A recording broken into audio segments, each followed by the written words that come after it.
Kuna muda unakuwa umekaa peke yako kabisa, lakini ndani yako unapata hisia kwamba hauko peke yako.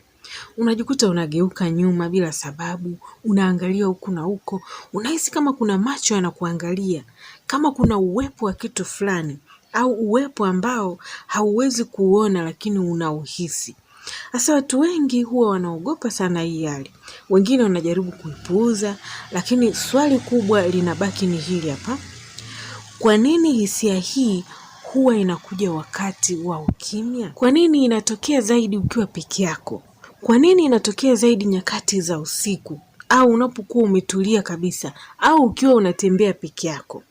Sasa naomba unisikilize kwa makini sana. Katika ulimwengu wa kawaida tunaamini kile tunachokiona, lakini tukija katika ulimwengu wa kiroho kuna mambo yanahisiwa kabla hayajaonekana. Kwa hiyo hisia unayoipata usiipuuze. Sio uoga wako wala sio wasiwasi wako, bali ni mabadiliko ya energy ya sehemu husika.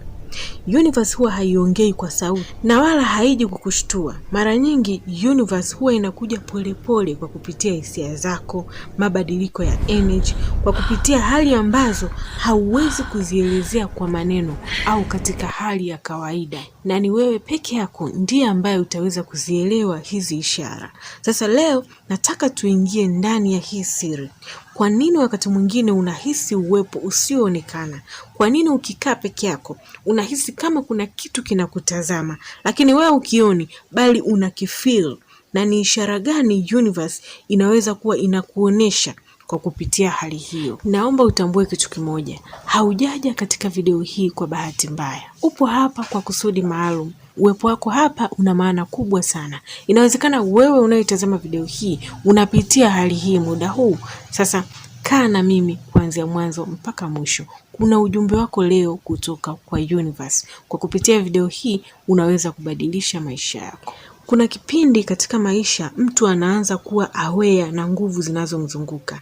Yaani nafsi yake inakuwa macho zaidi kuliko huu mwili wa kawaida. Na hii huwa inatokea automatically. Yaani huendi kujifunza popote pale, bali ni mwili wako wenyewe, ni nafsi yako yenyewe inaanza kuwa active. Unaanza kuhisi mazingira haraka, unaweza kuingia sehemu alafu ghafla ukahisi utulivu au uzito bila sababu ya wazi. Na kuna baadhi ya watu huwa wanazaliwa na hii hali. Hii hisia ya uwepo au kuhisi kitu fulani kipo nyuma yako wakati uko peke yako, mara nyingi huwa inatokea pale ambapo ufahamu wako wa ndani umeanza kuamka, au kipindi ambacho wewe umeanza kuamka kiroho. Ni kama milango ya hisia inafunguka polepole. Universe inapobadilisha mwelekeo wa maisha yako, mara nyingi inaanza kwa kukuamsha ndani kabla ya mabadiliko kuonekana nje. Kwa hiyo utaanza kuhisi vitu kama hivi. Watu wanaweza kukutafsiri, fulani anaanza kuchanganyikiwa au fulani anapandwa na mapepo, lakini sivyo hivyo. Hiyo ni nafsi yako ya ndani imeanza kuamka. Na kitu kikubwa kinachopelekea uhisi hii hali ya kama mtu anakutazama au kama kuna kitu fulani kipo nyuma yako ni ukimya mkubwa. Yaani ukiwa katika eneo ambalo lina utulivu wa hali ya juu, hisia zako za kiroho zinakuwa juu. Huwa ipo hivi, usiku kelele za dunia zinapungua, mawazo ya watu yanatulia, na katika ukimya huu energy huwa ni rahisi sana kuhisiwa. Na ndio maana hata tunapofanya meditation tunahitaji kwanza utulivu ili kuweza kuruhusu nafsi yetu au roho yetu iliyopo ndani iweze kufanya kazi zaidi. Na ndio maana watu wengi huwa wanapata hisia hii usiku wa manane, wakati wa alfajiri, au wanapokuwa peke yao kwa muda mrefu. Na sio kwamba kuna kitu kinakuja, bali ni kwamba hakuna tena kelele zinazoziba hisia zako. Kelele huwa zinazuia hisia za kiroho kuwa juu. Kwa hiyo unapopata utulivu, zile hisia zako za kiroho zinakuwa juu. Kwa hiyo unakuwa na uwezo wa kuweza kusense energy zinazokuzunguka. Sasa ukiona hii hali ya kama kuna kitu kinakutazama inakutokea mara kwa mara wakati wa ukimya, universe inaweza kuwa inakufundisha kusikiliza zaidi kuliko kuangalia. Na pia hii hali ya kama kuna kitu kinakutazama inaweza kusababishwa na energy ya sehemu unayoishi. Mara nyingi nyumba au sehemu unayoishi inakuwa imebeba energy fulani. Mazungumzo, hisia, furaha, huzuni, vyote vinaacha alama isiyoonekana. Yaani hayo maisha ya hapo kwa ujumla huwa yanatengeneza energy fulani. Sasa unapokuwa peke yako na kimya kikazidi, unaweza kuhisi energy hiyo kama uwepo fulani, kama kuna kitu fulani kinakuangalia. Na ndio maana kuna nyumba ambazo ukiingia unahisi amani mara moja. Yaani ukiingia tu ndani unajisikia amani na furaha. Na nyumba nyingine unahisi kama kuna uzito bila hata ya sababu. Hiyo ni kutokana na energy inayozunguka mahali hapo. Kama ni energy nzuri, basi utajisikia vizuri. Kama ni energy mbaya, basi utajisikia vibaya, utajisikia hofu na woga. Na universe wakati mwingine huwa inatumia hisia hizi kukuonesha kama mazingira yako yanakuletea utulivu au yanahitaji kusafishwa kiroho. Kwa hiyo kama unaishi sehemu ambayo ukibaki peke yako au ukiwa katika hali ya utulivu unapata woga, unakosa amani, basi make sure unasafisha eneo hilo. Safisha kiroho na kimwili. Inawezekana kuna nguvu mbaya zinazunguka mahali hapo au kuna energy isiyofaa, isiyopatana na wewe. Kwa hiyo either usafishe au uondoke eneo hilo. Na pia hali hii inaweza kuwa ni ishara ya mabadiliko ya ndani, yani ndani ya nafsi yako. Mara nyingi kabla ya mabadiliko makubwa ya kimaisha, mtu huwa anapitia kipindi cha kujisikia tofauti. Nilishafundisha sana katika somo la kuamka kiroho. Unaweza kuhisi kama kuna kitu kinakaribia, lakini haujui ni nini. Sasa hisia ya uwepo inaweza kuwa ni ishara kwamba maisha yako yanaingia hatua mpya. Nafsi yako inaanza kujiandaa kabla akili haijaelewa. Na ndio maana watu wengine huwa wanahisi hali hii kabla ya kuanza safari mpya, kabla ya kukutana na watu muhimu au kabla ya kuacha kipindi fulani cha maisha. Na pia hali hii inaweza kusababishwa na aura kusumbuliwa. Kila mtu huwa ana aura yake, na aura ni energy layer inayozunguka mwili pamoja na roho yako. Sasa wakati mtu au kiumbe kinajaribu kushika aura yako au kuingilia energy yako, unahisi kama kuna mtu anakutazama. Na mara nyingine huwa ni ishara ya uchawi. Yaani mtu ametuma energy au kiumbe cha kiroho kujaribu kukushika. Sasa ishara hizi huwa zinafika kama vibration, mashaka kidogo au kutetemeka kwa ndani. Sasa watu wengi huwa wanatafsiri hofu au huyu mtu ni muoga, lakini mara nyingi sio hofu wala sio uoga, bali ni kitu fulani kinaendelea katika ulimwengu wa kiroho. Na pia viumbe vya kiroho vinaweza kutengeneza kivuli au shadow ya kuangalia au kushikilia. Hasa wakati una hisia ya mtu anakutazama, inaweza kuwa ni spiritual shadow inakushikilia. Na shadow hii inaweza kuwa ni kiumbe kidogo, cheusi, kisichoonekana mara moja, lakini kinaweza kuathiri energy yako. Hii ni ishara ya unseen presence, yani nguvu au kiumbe kinachokuzunguka bila kuonekana kwa macho. Sasa zipo ishara za universe zinazoambatana na hali hii ya kama kuna mtu anakutazama. Watu wengi wanaopitia hali hii huwa wanapata ishara hizi zifuatazo. Ishara ya kwanza kabisa ni kuhisi kama kuna upepo unapuliza ndani ya chumba na wakati huo dirisha limefungwa. Hiyo ni ishara ya kwanza kabisa kwamba kuna kiumbe cha kiroho au kuna nguvu fulani ya kiroho inazunguka mahali hapo. Ishara ya pili ni kusikia sauti ndogo zisizoeleweka lakini zisizoogopesha. Yaani unasikia kama kuna mtu au kuna kiumbe kinaongea, lakini sauti hizo huzielewi na pia vile vile hazikuogopeshi, bali zinakupa curiosity. Yaani unatamani kujua hiki ni kitu gani? Ishara nyingine ni mwili kusisimka ghafla bila baridi. Yaani hakuna upepo, hakuna baridi, lakini unasikia mwili unasisimka, vinyweleo vinasimama. Tambua hapo kuna tendo fulani la kiroho linaendelea, lakini wewe hulioni kwa macho yako. Dalili nyingine, unahisi utulivu mkubwa bila sababu. Yaani ni kweli upo katika eneo ambalo limetulia, lakini utulivu huo unaingia katika hali ambayo sio ya kawaida. Yaani kimya tuli kabisa. Sasa hapo tambua kuna kitu fulani kinaendelea, sio cha kawaida. Ishara nyingine ni kushtuka usiku muda ule ule. Yaani kila siku unaamka saa 7 au saa 8 au saa 9. Na ukishtuka unakutana na hiyo hali ya kuhisi kama kuna kitu kinakutazama. Basi tambua hapo kuna tendo fulani la kiroho linaendelea ambalo wewe huwezi kuliona kwa macho ya kawaida. Katika mtazamo wa kiroho, ishara hizi huwa zinaonekana kama ni ishara za kuongezeka sensitivity ya energy. Yaani nguvu fulani za kiroho zikizidi eneo husika, ni lazima utapata hizi ishara na utakiwi kuzipuuza. Sasa nini unatakiwa kufanya? Endelea kunisikiliza mpaka mwisho. Sasa ni muhimu uweze kujua utofauti kati ya hofu na ujumbe kutoka kwa universe, au hizi ishara nilizokutajia kutoka kwa universe. Kwa sababu wapo watu ambao ni waoga in nature. Yaani kuna watu huwa wakikaa peke yao wanapata uoga. Sasa unaweza kuzichanganya hizi ishara na hofu, lakini upo utofauti mkubwa sana kati ya hofu na hizi ishara. Hofu huwa inakuja na pressure, moyo unaenda kasi na unataka kukimbia. Yaani unajikuta wewe mwenyewe ndani yako moyo hautulii.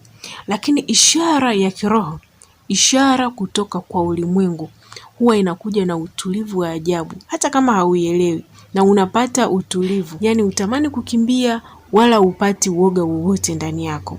Kama unahisi utulivu pamoja na hayo yote kutokea, mara nyingi hicho sio kitu cha kukuumiza. Hiyo ni ishara kutoka kwa universe. Ni mwaliko wa kuwa makini zaidi na maisha yako ya ndani. Kwa hiyo hapo utaweza kuona utofauti mkubwa sana kati ya hofu na ishara kutoka kwa universe. Na pia kuna aina ya watu ambao wao wana intuition kali kuliko watu wengine. Baadhi ya watu wameumbwa kuwa na hisia kali zaidi za kiroho. Yaani wanahisi mood za watu, wanahisi mazingira, na wakati mwingine wanahisi uwepo wa kitu bila kukiona. Yaani kitu cha kiroho. Hata huu sio udhaifu, na wala sio kwamba huyu mtu ni mchawi au ni mtu ambaye sio wa kawaida. Ni aina ya ufahamu ambao unahitaji kujifunza kuudhibiti kwa utulivu. Kwa sababu ukiutumia vibaya, unaweza kuonekana kwamba wewe sio mtu wa kawaida au umechanganyikiwa au hata watu wakakuhisi vibaya. Sasa je, ufanye nini kama huwa unapatwa na hii hali mara kwa mara? Naomba nisikilize kwa makini sana. Kitu cha kwanza kabisa, zuia hofu na usikimbilie kwenye kupanic. Vuta pumzi ndefu, kisha ziachie taratibu. Unaweza kufanya hivi mara 3 mpaka 5. Kumbuka kwamba hofu huwa inazidisha hisia za vibration na inaweza kufanya hali ionekane kubwa kuliko ilivyo. Kumbe ni jambo la kawaida tu. Na kitu cha pili, kumbuka kichwani mwako. Yaani weka hili kichwani mwako kwamba hii ni ishara na sio hatari kwako. Hisia hii mara nyingi huwa ni alert ya system ya kiroho. Nafsi yako ya ndani inakuambia kwamba kuwa makini. Haina maana kwamba kila wakati kuna mtu au kuna kitu au kiumbe kinakutazama. Wakati mwingine ni awakening ya sense zako za kiroho. Ni nafsi yako iko active. Na kitu kingine unachotakiwa kufanya ni kutumia ulinzi wa kiroho. Hakikisha ndani kwako haukosi chumvi ya mawe. Chumvi ya mawe itakulinda na negative energy zote zinazotaka kukuattack kiroho. Na pia unaweza kufanya affirmations au kutamka maneno yenye nguvu. Wengine mnasema maombi. Sasa kama ni maombi, fanya maombi yenye nguvu. Usifanye maombi ya kulalamika au maombi ya udhaifu.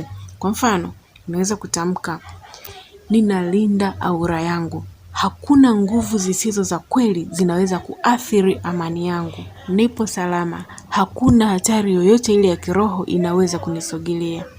Pendelea kutamka maneno hayo mara kwa mara na utakuwa salama. Na pia unaweza kufanya maombi kwa kupitia imani yako yoyote ile. Lakini hakikisha ni maombi yenye nguvu. Sio maombi ya kukiri udhaifu, sio maombi ya kukaribisha hofu. Hakikisha ni maombi yenye ujasiri na yenye kujihakikishia usalama. Na pia kitu kingine unachoweza kufanya ni kufanya meditation. Zingatia pumzi zako. Vuta pumzi ndefu kisha ziachie kwa taratibu. Unaweza kuvuta mara 5 mpaka mara 10. Alafu visualize, yani tengeneza picha akilini mwako kwamba kuna energy inakuzunguka, inakusafisha na inakulinda ukiwa umefumba macho. Sasa hii huwa inaongeza intuition yako au sauti yako ya ndani inakuwa more active na inakuweka kwenye control ya energy yako. Unaweza kufanya hii ukiwa ndani kwako peke yako, ukiwa katika hali ya utulivu. Kitu kingine unachoweza kufanya ni kutumia grounding technique. Hii huwa ipo hivi: kaa chini kwa miguu kwenye sakafu yako, weka mikono chini, yani kunja miguu kisha weka mikono yako chini. Imagine au vuta picha, kuna mizizi inatoka miguuni kwako kisha inashikana na dunia au na ardhi. Asa hii kitu huwa inasaidia kuweka energy yako vizuri na kupunguza vibrations zisizo za kawaida na unakuwa salama zaidi. Hii ni kwa wale wenye uzoefu wa kufanya meditation. Na kitu kingine unachotakiwa kufanya ni kuangalia hizi ishara mara kwa mara na kuwa makini nazo. Kama unaona vivuli, mwanga au mitetemeko isiyoeleweka, tafakari. Je, hii ni message ya kiroho au ni mimi mwenyewe natengeneza picha akilini mwangu? Ukiwa unajiuliza hivi mara kwa mara, intuition yako itakuwa active zaidi na utaweza kujua kama hii ni ishara au ni wewe mwenyewe kichwa chako kinatengeneza illusion. Sasa basi, mpaka hapa naomba uelewe, hisia ya kuhisi kuna mtu anakutazama sio hofu tu, bali ni ishara ya kiroho. Ni mwongozo kutoka kwa universe ikijaribu kuunganisha wewe na energy zisizoonekana, yani kiroho na kimaajabu zaidi. Hofu ni sehemu ya experience hii, lakini usiruhusu idhibiti energy yako. Yani unapooneshwa ishara, usiruhusu hofu ikutawale. Kila vibration au kivuli kinachojitokeza sio hatari kila wakati. Ni njia ya universe kukuonesha kwamba roho yako au nafsi yako ipo hai, sensi zako zinafanya kazi na unapaswa kuwa makini na ulimwengu unaokuzunguka. Sasa ukipuuza ishara hizi, unaweza kupoteza alert ya system hii ya kiroho. Na mwisho wa siku, energy mbaya zinaweza kuingiliana na aura yako bila wewe mwenyewe kujua. Kwa hiyo ni muhimu kuungana na energy yako pamoja na aura yako. Fanya grounding, meditation, visualize, yani vuta picha energy inauzunguka mwili wako, inausafisha na kuulinda. Hii itakusaidia sana kuweza kulinda nyota yako na kuongeza intuition yako na kukuondolea hofu pia. Naomba nikusisitize tena, usiogope hisia hizi. Badala yake zingatia, fahamu na ujue kuwa haujaja hapa kwa bahati mbaya. Universe imekuita. Upo hapa kwa ajili ya kusudi maalum, kuweza kuamsha awareness yako, yani ufahamu wako, na kuona mambo ya ajabu ambayo wengi hawawezi kuyaona.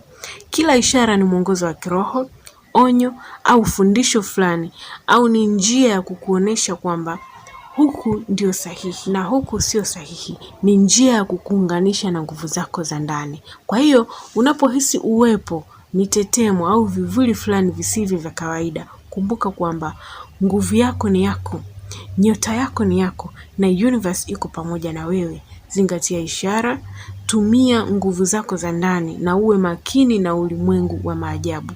Hii ni nafasi yako ya kuamsha nguvu ya kiroho, kuona mambo ya ajabu ambayo wengine hawawezi kuyaona. Na pia popote pale unapohisi kuna hatari ndani yako au kuna kitu fulani cha hatari kimekuzunguka, pendelea kujitamkia affirmations zenye nguvu. Na kama unafanya maombi, basi fanya maombi yenye nguvu. Na kumbuka kwamba universe huwa haiji kwa kelele na haiwasiliani na wewe kwa kelele. Huwa inakuja kwa ishara ndogo ndogo, hisia, ukimya pamoja na mabadiliko yasiyoonekana mara moja.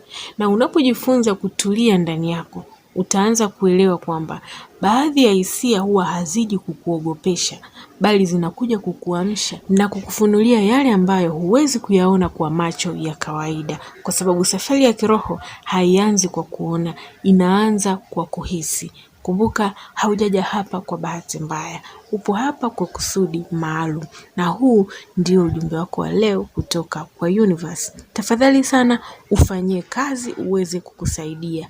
Share video hii na wale wote uwapendao ili na wao waweze kujifunza. Na kama ulikuwa bado hujasubscribe, please subscribe ili video inayofuata isije kukupita. Asante sana.